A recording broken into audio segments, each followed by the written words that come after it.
Hey guys, welcome to Planet Mithril. My name is Mithril and welcome to the first ever painting tutorial for Warhammer 40k on the channel. Also, check out my amazing new title sequence.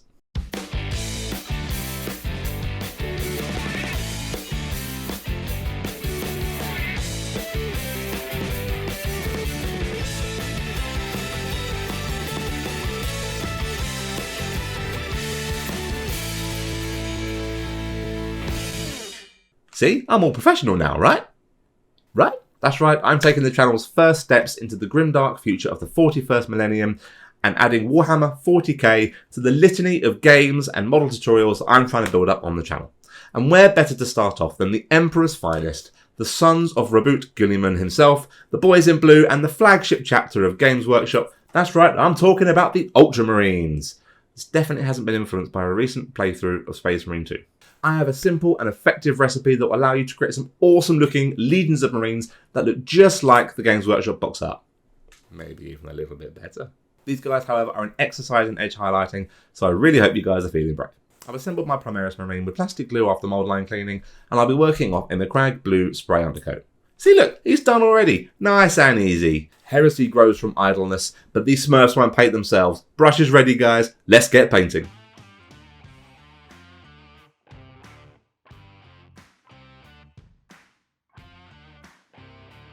I'm starting my super soldier by giving all the gold areas a base coat using Retributor armour.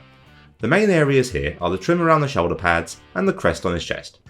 You can pick out some extra details with this. As you can see, I'm picking out the wing skull on the bolter casing just to go for a little extra pizzazz.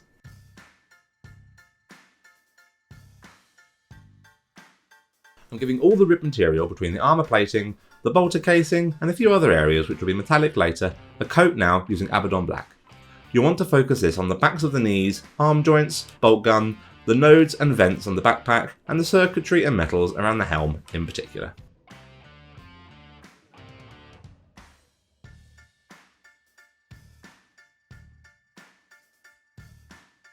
Finally, I'm carefully picking out any metallic details now using lead belcher. Now I've found that this will cover better over the black than it would the McCrag undercoat. I'm picking out in particular the clip, barrel and bolts on the, bolt gun, the vents and nodes on the backpack which I undercoated earlier, as well as the cabling running up his back and the facial metals. There are a few other bits to pick out, but I'll be doing that later after the bulk of these areas is finished.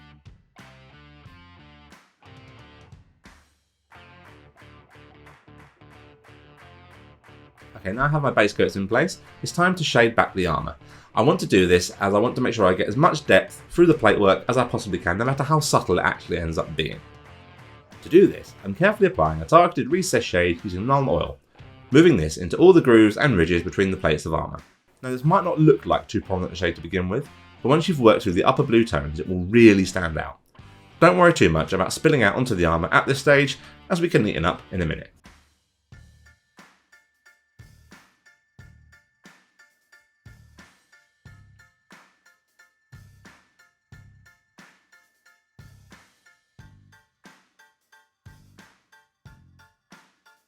With my recessed shade now in place, and I'm happy with my placement, I'm going to go around now and apply a layer to all the blue platework using McCrag Blue again.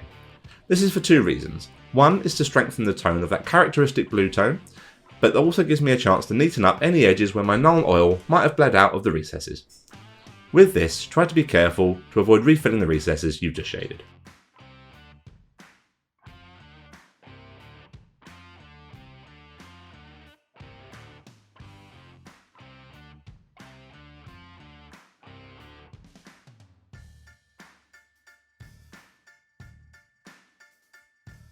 Now, as I said, if you really want to get good at edge highlighting, then you've got to practice on Space Marines. They are about 90% extreme edge highlight and benefit really well from precise application to their armour plating.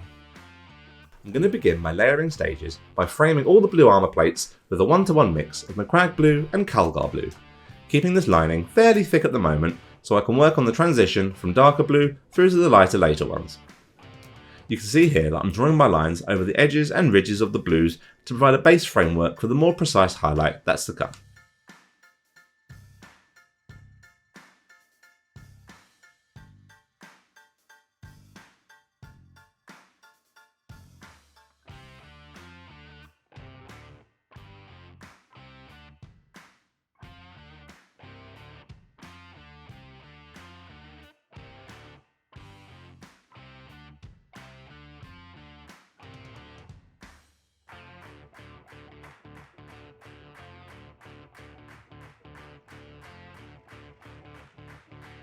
Okay, now I'm super happy with how my Marine is looking so far.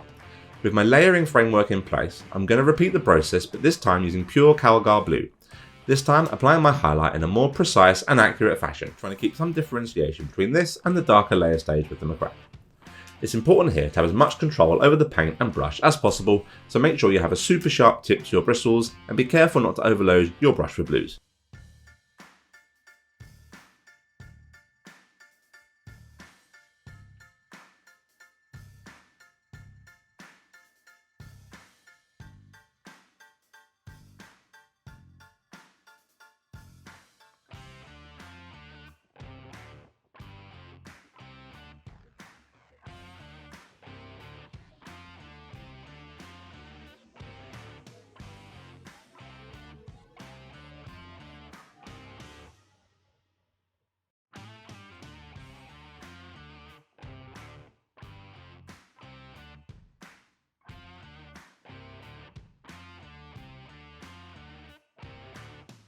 So you can see that with just a recessed shade and two very simple layering stages, the essence of the Sons of Guilliman are starting to shine through.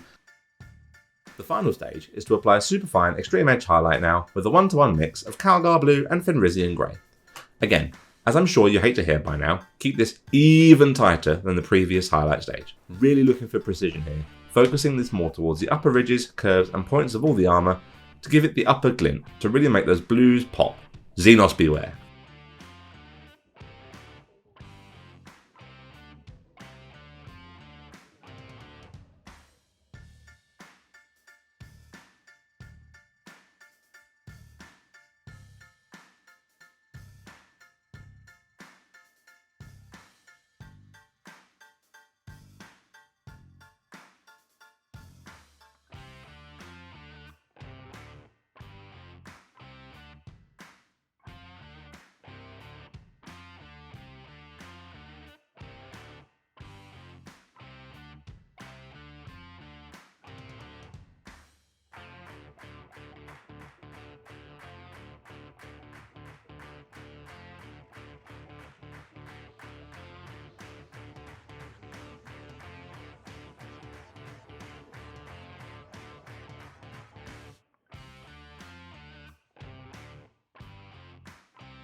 With the armour now done, the majority of the work on Mr. Marine here is basically done.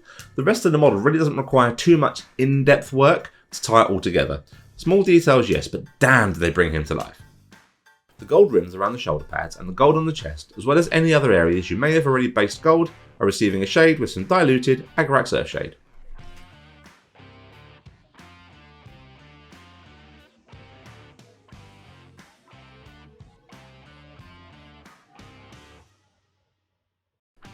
With this thoroughly dry, I'm applying a layer now using Liberator Gold, a really bright burnished gold as is befitting the pedigree of the Ultramarine. The rims are getting line work similar to the armour and the wings on the chest are getting further defined, leaving the shade showing in between each feather.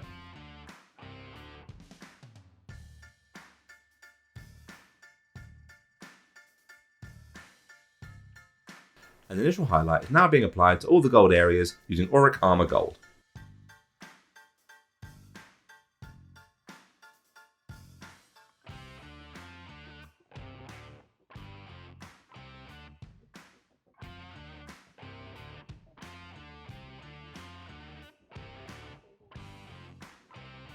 I'm going a bit over and above now by applying a dot highlight with a 1-to-1 mix of Auric Armour Gold and Stormhose Silver, just dotting this on the corners, tips and uppermost reflective surfaces to further reinforce the light glint off the metals.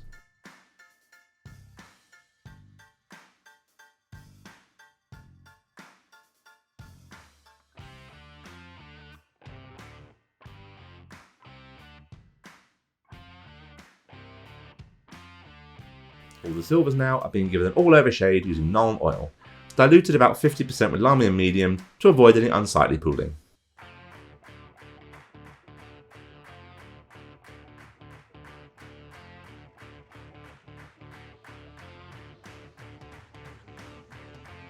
With this dry, all the silvers now are just being given a quick edge highlight using Ironbreaker, to make them pop against the bright tones of the gold and stand out within the darker tones of the armour and bolter.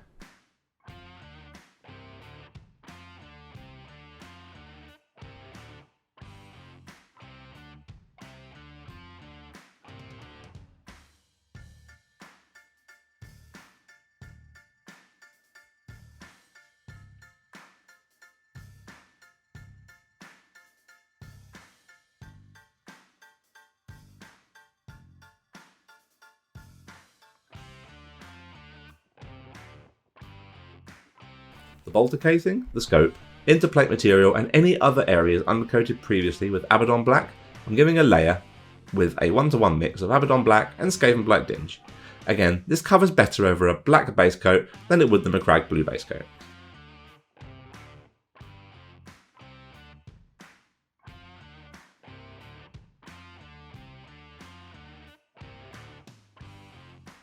These areas now being given a layer using rust grey, picking out the individual ridges in the interplate material and framing the casing of the bolter and scope.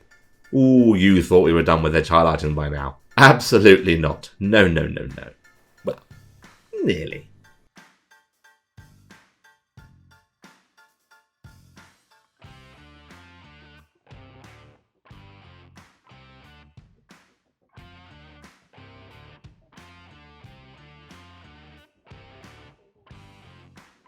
A final dot highlight is being applied now using pure Fenrisian grey, again applied to the corners and most prominent surfaces to further reinforce the light bouncing off.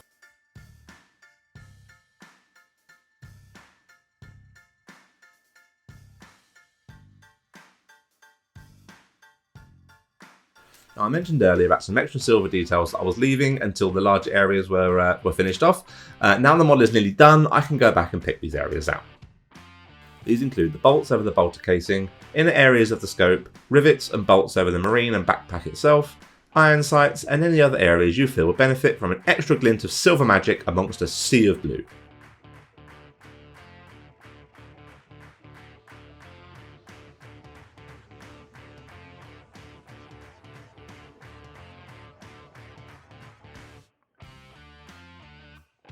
Now finally, some extra details to really make this Astartes pop on the tabletop and truly bring him to life, in service of the Emperor. The lenses and the wax of the Purity Seal I'm carefully picking out using Corn Red.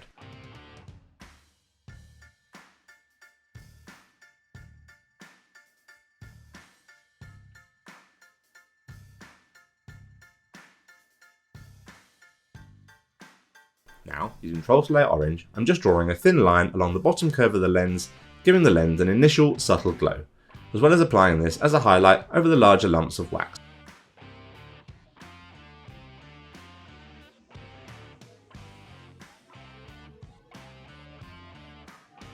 Finally, using Pallid Witch Flesh, I'm just applying a dot to the upper corners of the lens. Again, this should give a more reflective look to the glass.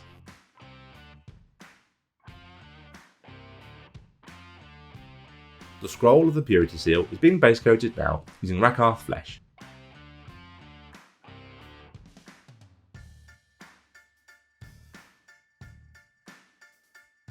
The folds of the paper and edges are being given a quick highlight using Pallid Witch Flesh.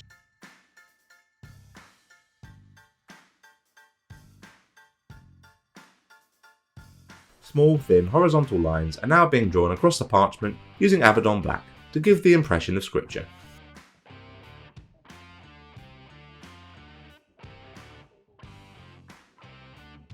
The freehand on the pauldrons can be quite daunting, and I won't go into too much detail here, mainly as I don't want to drag this video out too long. I will go over it more in a more in-depth tutorial later on down the line. The best advice I can give is to always make sure you have a reference picture of the freehand design you're trying to replicate. And always remember, you can add more paint, but you can't take it away once it's been applied. So go steady, go easy, take your time, and you'll achieve great things when it comes to freehand. With the Ultramar U and the tactical arrow, I'm initially marking out the edge corners with dots of Ultramarine grey. I know that this is the absolute edge of my design for the surface area. I'm joining these dots together using Ultramarine grey again and carefully creating the design over the curve of the shoulder pad.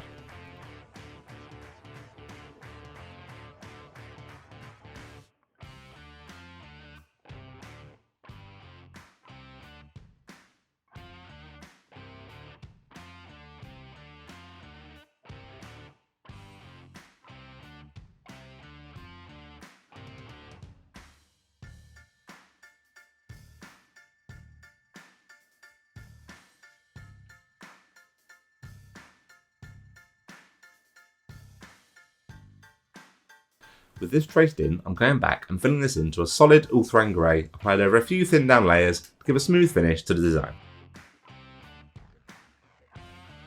The final step is to trace the outline of the designs using white scarf, which will just help it lift a little bit more from the tones of the blue underneath. That's right, edge highlighting right up to the bitter end.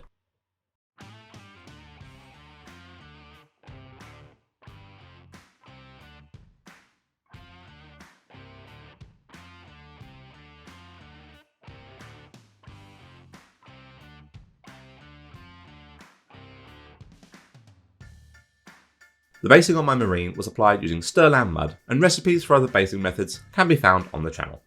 Thank you guys so much for watching. I really hope you enjoyed this video and my first foray into the world of 40k painting tutorials. Please remember to like, subscribe and hit that bell for notifications, and as always, may the Emperor protect and happy hobbying.